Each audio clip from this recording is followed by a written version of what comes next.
লক্ষ্মীপুরের রায়পুর উপজেলায় শিক্ষার মান উন্নয়নের লক্ষ্যে একযোগে ৩৮টি সরকারি প্রাথমিক বিদ্যালয়ের শিশুদের জন্য লাইব্রেরি উদ্বোধন করা হয়েছে। হাসান আহমেদ ভূঁইয়ার প্রতিবেদনে দেখুন বিস্তারিত। বৃহস্পতিবার সকাল ১০টায় রায়পুর উপজেলা প্রশাসনের আয়োজনে আনুষ্ঠানিকভাবে এসব লাইব্রেরির উদ্বোধন করেন চট্টগ্রাম বিভাগীয় কমিশনার ড. মোহাম্মদ জিয়াউদ্দিন।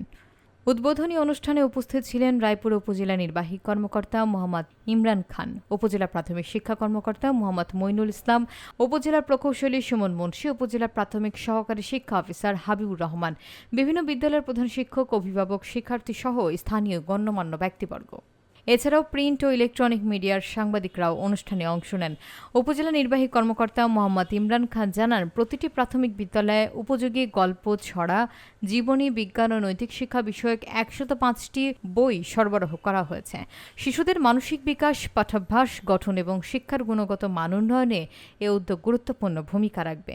অতিথিরা বলেন, গ্রামীণ শিক্ষাঙ্গনে শিক্ষার্থীদের সৃজনশীলতা বৃদ্ধিতে এই লাইব্রেরি হবে একটি বড় পদক্ষেপ। শিশুদের হাতে বই তুলে দিয়ে জ্ঞান চর্চার সুযোগ তৈরি করাই এর মূল লক্ষ্য।